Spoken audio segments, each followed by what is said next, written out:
d'actualité. Le bateau ITB Kokolo a été inauguré aujourd'hui par le chef de l'État. Une dotation importante pour les transports fluviaux de personnes et leurs biens entre Kinshasa et Kisangani.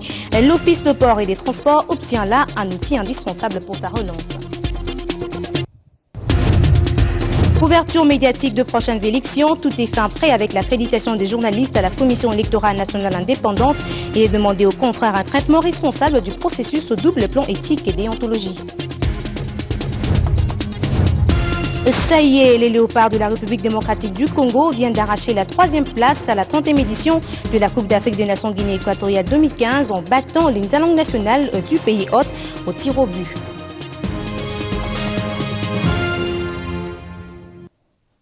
Bienvenue à tous. La petite finale de la 30e édition de la Coupe d'Afrique des Nations Guinée équatoriale 2015 a souri aux léopards de la République démocratique du Congo qui occupe la 3e place en battant langue nationale du pays hôte au tir au but 4-2. Ils ont reçu leur médaille d'argent. Tout est bien qui finit bien, dit-on. On attend le retour des fauves. Coup de pouce présidentiel au transport fluvial. Le président de la République a inauguré aujourd'hui les bateaux ITB Kokolo, désormais en navigation sur le fleuve Congo pour relier Kinshasa à Kisangani en transportant passagers et marchandises. Une opportunité de grande importation pour la mobilité à travers le pays. Et puis 15 000 diplômes universitaires attendus depuis 3 ans ont été remis aujourd'hui aux différents finalistes des universités et instituts supérieurs par le ministre Théophile Mbemba qui a adressé en même temps l'état des lieux du secteur, lieu de la rencontre, l'Institut supérieur du commerce. Prenant parole, le ministre consacre ce premier mot au remerciement à l'endroit du chef de l'État et du Premier ministre pour la confiance faite en sa personne avant de faire l'état des lieux de l'enseignement supérieur et universitaire à travers le pays. De la prolifération des établissements privés, en passant par le non-respect du calendrier académique, la marchandisation de travaux pratiques, l'organisation du 3e cycle, le phénomène branchement et manque de cotes ou encore la problématique de l'assistanat comme carrière, Théophile Mbemba Fundu Diluindu a soulevé tous les problèmes liés à son secteur et qu'il qualifie de cancer à extirper. Pyramide d'âge s'étant complètement renversée, plus de 50% de la population de notre pays étant de jeunes, et nous savons que ces jeunes ont le droit d'être formés, mais en même temps, nous, les aînés, nous devons prendre à clarifier les choses pour qu'ils soient formés dans de bonnes conditions. Ne pensons pas qu'on discrédite le gouvernement, non, voyez aussi la vie de l'avenir de ces enfants, de ces parents qui dépensent beaucoup d'argent pour que les enfants viennent étudier. Et évidemment, ces enfants doivent suivre debout ou assis sur le bloc de ciment. Ce sont aussi ils sont aussi congolais comme nous, ils ont droit à l'éducation. Le moment fort de cette cérémonie était la remise par le ministre des diplômes de lauréats de dernières années. Au total, 15 000 diplômes qui auront traîné pendant plus de 3 ans dans les placards du ministère ont été signés et remis ce jour à la secrétaire générale du ministère.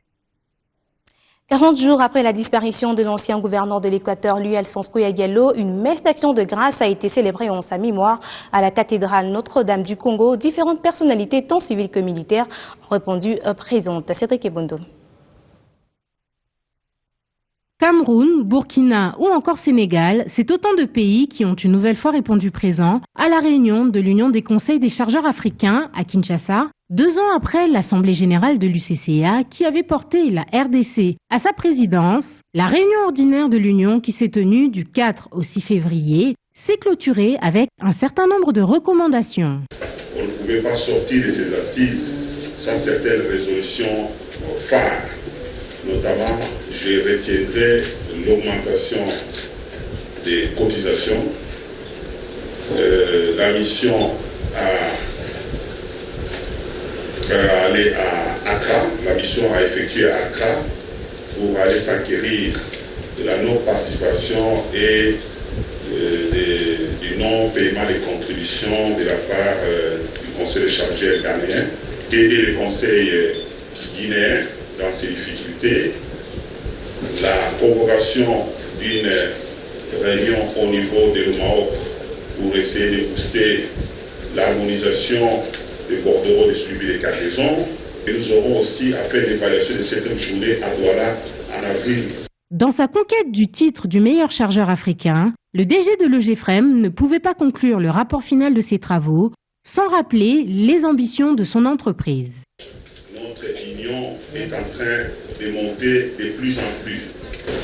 Notre seul souci, comme je l'ai dit à l'introduction au discours d'ouverture, c'est de booster les autres conseils de chargeurs en servant, si par exemple, mais à l'État, l'une des locomotives des conseils de chargeurs africains.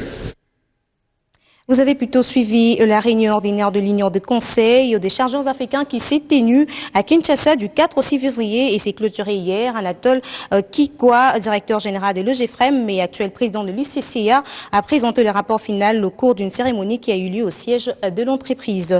Il vient d'être nommé à la tête de la 21e région militaire des deux Kasaï. Emmanuel Lombe remplace le général de brigade Kika Bouefal.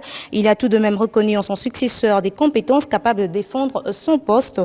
Pour rappel, les deux officiers de FARDC ont déjà eu à travailler ensemble dans les années antérieures. Franck Mbambi pour la correspondance. La 21e région militaire a un nouveau commandant. Il s'agit du général Emmanuel Lombe qui a rejoint ce vendredi son nouveau poste d'attache en Mbuji-Mayi au Kasaï oriental. À son arrivée par l'aéroport de Bipemba, le numéro 1 des FARDC dans le Grand Kasaï a été accueilli par les commandants sortants, le général de brigade Kika Bouefal, entouré de ses deux adjoints. Après l'aéroport, Emmanuel Lombe a été conduit auprès du vice-gouverneur de province pour des civilités. Bruno Kazadi-Boukassa a souhaité la bienvenue à son hôte avant de lui promettre le soutien du gouvernement provincial du Kasaï oriental dans ses nouvelles fonctions. Le nouveau commandant de la 21e région militaire s'est dit heureux de remplacer dans le 2 Kasaï son ancien collègue dans les zones militaires de Kinshasa et de la province orientale. Même sentiment de la part du commandant sortant, le général de brigade Kika Bouefal, qui a reconnu en son remplaçant un officier plein de compétences pour mener à bien la mission des FARDC au Kasaï oriental et Kasaï occidental. Pour votre gouverne, le commandant de la 21e région militaire vient de la province du Nord Kivu, où il occupait les mêmes fonctions à la 34e région militaire.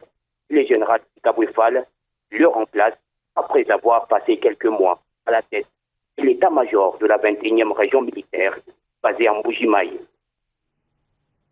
Plus de 30 000 personnes sont attendues dans les Nord Kivu pour participer à la deuxième édition du festival à Mani qui sera organisé du 13 au 15 février prochain. L'objectif est de rassembler par la culture, la musique et la danse tous les habitants de la région des Grands Lacs et faire parler de la région positivement avec comme slogan la paix, rien que la paix. Patricia Loura pour la correspondance. Ils sont plus de 30 000 festivaliers de la région des Grands Lacs attendus à Goma pour participer au festival à Mani dans sa deuxième édition du 13 au 15 février. Précision livrée ce samedi à la presse à Goma par Éric Delamotte, initiateur de ce festival à quelques jours de son lancement.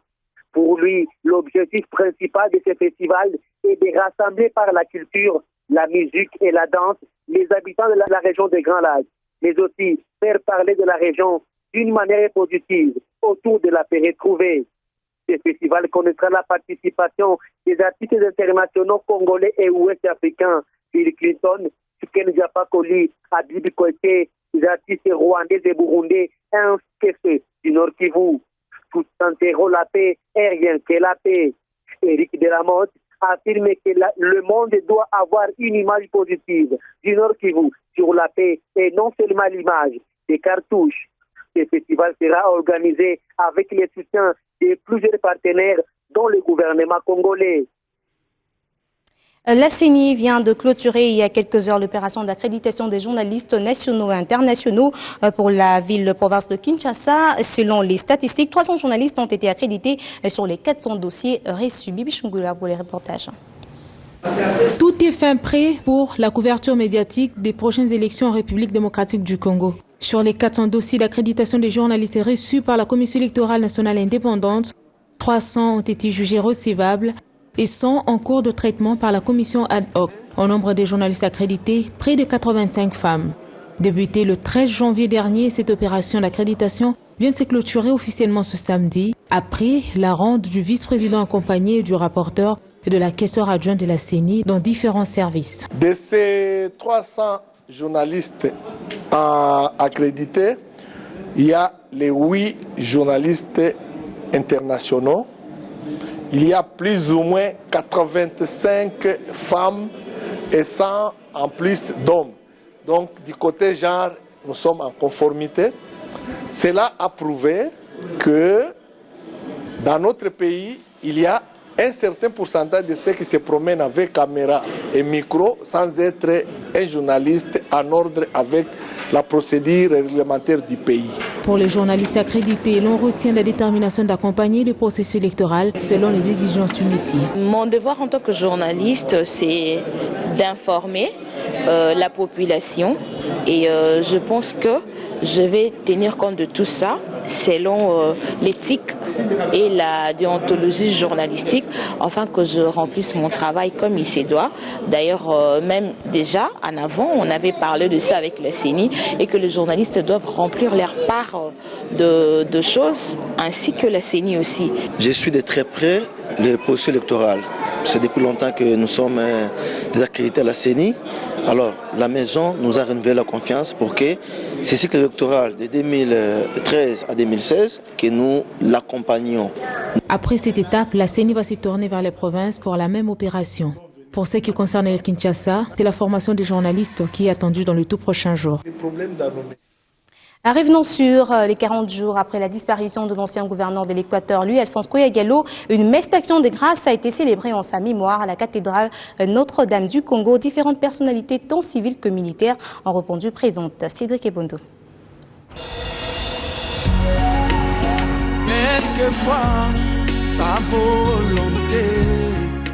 C'est une cathédrale remplie de ceux qui avaient eu l'occasion de le côtoyer. Membres du gouvernement, députés et sénateurs, notables de la province qu'il a vu naître, amis et connaissances, tous ont répondu présents à la messe de Requiem organisée pour rendre hommage à lui Alphonse Koya Diallo, un homme au remarquable parcours dont on ne cesse d'en témoigner. Lorsque vous regardez son parcours, ça peut vous rendre jaloux. Il a rendu de grands services dans ce pays, entre autres comme un gouverneur très apprécié dans le Katanga. Et partout où il a été, lui, Koya Diallo a laissé de très bons souvenirs.